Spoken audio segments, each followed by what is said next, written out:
All right, so for most of my life, I've had pretty bad posture. I often work long days at my desk and I don't exercise enough, and so I struggle to sit upright. But recently I spoke to health expert and fitness coach Dan Go about how anyone can have perfect posture and what perfect posture actually means. So there's a big myth around posture. So we first talk about the biggest myth around posture, and then we go through the 3 key exercises you can do to improve your posture. Oh, and by the way, if you're new here, hi, my name is Ali. I'm a doctor turned entrepreneur and writer and the author of Feel Good Productivity, which is about how to be more productive in a way that feels good. But let's dive into this posture stuff. So the myth of posture is the fact that there is a perfect posture in the first place. There's 2 types of posture that people usually talk about, which is number 1 is going to be sitting and the other one is going to be standing.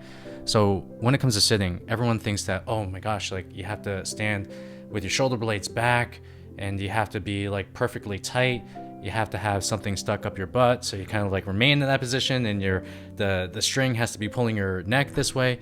But what we're seeing with a lot of studies is the fact that the next posture that you're in is the best one.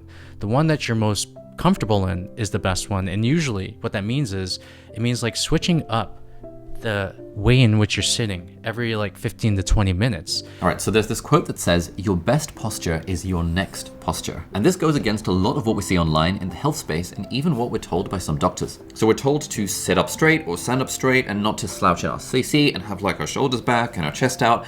And we're told this not because the science says that this is the right thing to do, but because it looks good or because some people say it helps prevent things like lower back pain. Now, when it comes to standing, the myth is that you have to stand straight all the time and your shoulder blades have to be back and your chest has to be high and your back has to be like activated.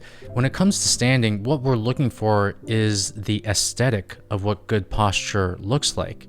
The truth is that everyone is going to have a different look to how they stand. So it really seems like we need to change the way that we think about posture. So this is a paper published in the Journal of Orthopedic and Sports Physical Therapy, and it's titled Sit Up Straight, Time to Reevaluate. And here are some of the key takeaways from that paper. So firstly, there is no single correct posture, and this makes sense because we're all different shapes and sizes and our spines curve differently, so one size fits all approach just isn't logical. Secondly, you should adopt more comfortable postures, and this may well involve sitting with a slight slouch on your sofa or at your desk if that feels more comfortable. Thirdly, we need to remember that the spine is robust and can be trusted. And fourthly, moving and changing position can be helpful. So like Dan said, small adjustments every 15 minutes or so is pretty good. And we often do this without even thinking about it because it feels totally normal. And if you think about it, staying in one rigid upright position is actually kind of painful and can actually worsen lower back pain because you're not able to relax your muscles. I was also quite surprised to hear from Dan that good posture doesn't actually correlate with athletic performance. Does good posture actually relate to having some sort of like performance benefit? And I'm going to say no, it doesn't. It's largely this aesthetic thing, at least from what we're seeing in the evidence. So what people want is this look of aesthetically looking like you have good posture, which allows you to be taller. It gives you an extra inch of height. But in reality, it's like everyone has different posture. And it doesn't mean that because they may look a little bit more like hunched back than others, that they perform worse. You might actually find that, performance is going to differ between people who have different types of posture.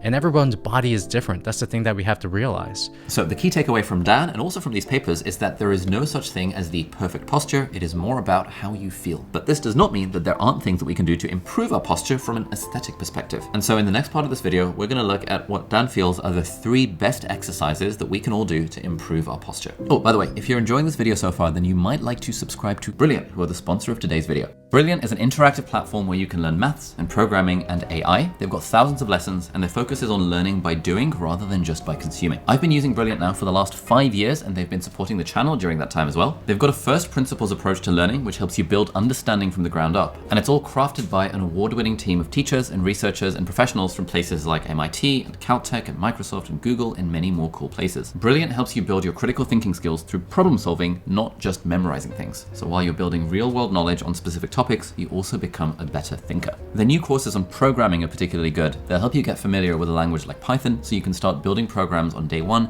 with their built-in drag and drop editor. If that sounds good and you'd like to try out everything that Brilliant has to offer for free for a full 30 days, then head over to brilliant.org/AliAbdaal or click on the link in the video description, and that will also give you 20% off the annual premium subscription. So thank you so much, Brilliant, for sponsoring this video. All right, so exercise number 1 is all about grip strength. And this little device is called a hand dynamometer. And basically you just squeeze it as hard as you possibly can and it measures your grip strength. And this graph, for example, shows how your grip strength changes over time as we get older. For both males and females, our grip strength is at its best when we're in our 30s and 40s, which is pretty cool for me as I've just turned 30. And so I was very curious to hear from Dan about how I can improve my grip strength. There are actually 3 great exercises that you can do in order to improve your posture. Number 1 is going to be bar hangs. And I'm not talking about hanging at the bar with your friends or what we did yesterday. But it's literally just getting like a pull-up bar and just hanging from it. And there are 2 ways to do bar hangs. There's the passive way, where you're just hanging from a bar and allowing kind of like your lats to stretch, you're allowing your spine to decompress. And then there's what's called the active hang, which is where you're hanging on from a bar, but then you're also getting yourself into what we call like, proper posture, which is like pulling your shoulder blades back and activating your upper back. And then that is the more advanced way of doing a bar hang. That's gonna help activate your upper back, it's gonna pull your shoulder blades back, and it's going to help you achieve that look of good posture when you're standing. Now, the really cool thing here is that grip strength is an excellent indicator of overall health, including our risk of things like diabetes and dementia, and even in some studies, longevity. Which is kind of weird, right? Like, why would the strength with which you can grip a thing correlate with all these different health outcomes? But according to some of the research, grip strength is now considered a biomarker of aging. And this study from 2022 was the first to show that people with weaker grip strength age at a faster rate compared to people with a stronger grip. And they did this by comparing your chronological age, so that's just the number that you can see along the x-axis, and we compared that with biological age, which was estimated using a technique called DNA methylation. There'll be a link to the source down below if you want to check it out. We're not going to go into it. Now, this is what the line looks like for stronger grip strength, and this is what the line looks like for weaker grip strength. And the difference between these 2 lines is essentially the difference in your rate of aging. So if you have a weaker grip strength over time, as your chronological age increases, i.e. as you become older, your biological age actually increases more compared to if you have a stronger grip strength. Now, something else that's really interesting is that grip strength is an easy way to get an insight into your overall muscle strength. So that's the strength basically in the rest of your body. For example, this study looked to see if there was a correlation between grip strength relative to your body size and lower back pain. And when they controlled for things like age and sex and smoking and physical activity and things like that, they found that weak grip strength increases your risk of lower back pain compared to people with a strong grip. So if you have good grip strength, then it has a bunch of different benefits. Firstly, you increase your chances of living longer and decrease your risk of various diseases, or at least it's correlated in that way. Secondly, you're more likely to have a stronger upper body, stronger back, and stronger body overall. Thirdly, you are less likely to develop back pain because you're strengthening all the muscles around to support your back in theory. And fourthly, you improve your posture as a result of all of the above. So with the bar hang, one of the main things that it's doing is it is stretching out your lats. The other thing that it's doing is also decompressing your spine. So a lot of times when people have poor posture, it is due to the fact that their lower back feels very sore, or the fact that they're feeling pain in the lower back, so they're kind of like hunched over. So through hanging from a bar, you're just employing gravity to your advantage. And gravity is just allowing your spine to decompress as you're hanging from that bar. Now, this is how Dan suggests we can start getting better at bar hangs. When it comes to the bar hangs for beginners, especially for people who can't necessarily hold themselves up, the thing I like to do with them is I like them to hang from a bar, but also to have their feet lightly touching a surface, just to make sure that they are giving themselves enough grip onto the bar where it's challenging enough, but not to the point where they can't grip the bar at all. So beginners should be aiming for anywhere between 15 to 30 seconds of the bar hang. For people who are a little bit more advanced, you should be aiming for 1 minute. And if you really want to be elite at a bar hang, you want to be aiming for at least like 2 minutes. Now for me personally, I can just about bar hang for about 1 minute, but I'm aiming for 90 seconds and slowly inching that up over time. And I'm finding I'm getting calluses in my hands, but like apparently it's good for me. You should be doing bar hangs. I would say it's like probably one of the best things to do is like every single day. Yeah, doing the bar hang every day. If you can't do a bar hang every day, do it like 3 times a week. If you can't do it 3 times a week, then do it once a week. And if you're anything like me and you like seeing numbers go up over time, it's a nice thing. It gives us a feeling of progress. Progress feels good. It's one of the whole philosophies of feel-good productivity. Find a way to experience progress. So I like tracking my bar hang numbers over time, and the app I use for that is Strong. no affiliation, no paid partnership. I just think it's a cool app. All right, so exercise number 2 is all to do with our glutes. So one of the things that people don't realize about posture is a lot about how strong your glutes are. So when your glutes are strong, what happens is that you're able to stand tall. Your glutes are able to actually do a lot of the movements for you, whether it becomes standing or walking. The glutes are supposed to be the second most powerful muscle in your body. The first one is going to be your jaw.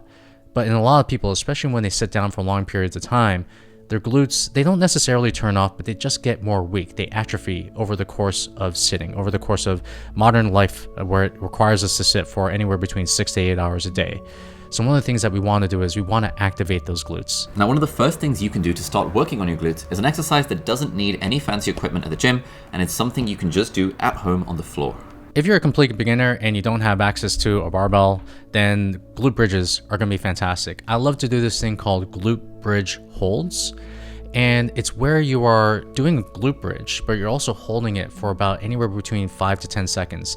What that does is it helps increase the amount of glute endurance or muscular endurance that you have. And that's one of the ways in which to start activating the glutes. All right, so Dan got me to do this glute bridge test, which tests how strong your glutes are in the first place. So you do 15 glute bridges and you assess where you feel the strain.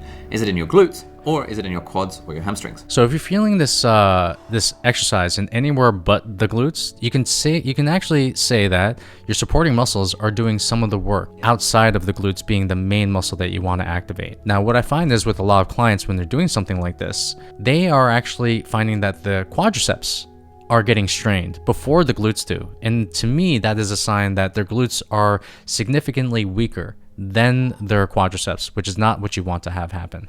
So I asked Dan, how often should I be doing these glute bridges? I like to do those glute bridges every single morning upon waking. And the reason I like to do that is because number one, it's just going to remind my glutes to actually activate in the first place. And also for me, I come from a history of chronic lower back pain. So this is just to me one of the mandatory exercises that I have to do to make sure that my glutes are activated, to make sure I'm using them throughout the day, and also just to make sure that I'm also relieving any kind of like tightness that I would have in my lower back as a result of doing them. Now, I don't do these as often as I would like to, but when I do them, I find that it feels like there's a release in my lower back, which kind of feels kind of nice. But then if you do have access to a gym or a barbell or weights or a machine or whatever, then hip thrusts are a really good thing to do. And hip thrusts are fantastic because you can use progressive overload, what we call progressive overload, which is just adding weight to the bar. And then ever so often, what you're going to do is you're going to do this. It's basically like a glute bridge. You're doing it on a bench, but you're using a barbell to lift the weight up. The other thing is every single week that you go to the gym and you're doing these hip thrusts, you're going to add just like a little bit of weight to what you're doing. This is going to increase the strength and also the muscularity of your glutes. And then that is going to go a long way in making sure that you're walking and also standing with nice and tall posture. Oh, by the way, if you're enjoying this video so far, then you might like to subscribe to Sunday Snippets. This is a completely free email that I send out every Sunday where I talk through what I'm reading and what I'm learning as I'm reading and learning it. Now, for example, when it comes to health stuff, I have a personal trainer, I have a health coach, I talk to a lot of people about health, but it takes like months for us to make one of these YouTube videos. So if you'd like to be a little bit more in the know of like, ooh, here's a technique that I found to improve my step count, or here's some tech that I found that's really helpful, that's the sort of stuff I share in this newsletter. It's completely free. You can unsubscribe anytime. Head over to aliabdaal.com/Sunday, or there'll be a link down below if you want to check it out. And finally, we come to exercise number 3. Exercise number 3 is what is called a face pull. So a face pull, what it's doing is it's allowing you to just retract your shoulder blades back and also activate your thoracic spine and upper back. Yeah. And it's basically like a face pull. You're basically pulling a cable into your face as if you're pulling this cable into your face. It's called face pull. It's going to be working your rhomboids, it's going to be working your thoracic spine, and also from a posture perspective, it's going to be working the areas of your body that allow you to stand tall in the first place. Now, basically every personal trainer I've ever had has taken a look at my kind of hunchback laptop kind of guy posture and has recognized that my rhomboids are weak, which is why they've all recommended doing this sort of face pull stuff. And I've been doing that with my own personal trainer a lot. And like people, like friends and family have been commenting that I look a bit more jacked and my posture seems to be better. And I think that's because my rhomboids are sort of pulling my shoulders back. Now, that's not to say that there is a perfect posture or anything like that. It just looks a bit more aesthetic when you're sort of like, you've got, shoulders back rather than shoulders forward, that kind of thing. How to do this at home is get a resistance band. And just put a resistance band onto you want to attach it to something, which is not gonna, you don't want to attach it to something where it's gonna slap in your face. But we put this resistance band in the loop, and then all we're doing is using the face pull, using the resistance band. If it is at a gym, then you're going to be using a cable machine, usually with a rope attachment to pull the face pull back. Anyway, the big takeaway from this video is that there is no perfect posture, and the most important thing you can do to improve your posture indirectly and for aesthetic reasons is to work on your strength. And really, this is what all three of these exercises do. If you work on your strength by strengthening your grip, your glutes, and your core, then your posture will just sort itself out as a byproduct of you getting stronger overall. Now, if you enjoyed this video, then you'll also hopefully enjoy this one that I made recently about 3 powerful habits that you can use each day to improve your health. That's also a bit of a dive into the research around what actually works from a science-backed perspective, so I hope you enjoyed that video. Thank you so much for watching, and I'll see you in the next one. Bye-bye.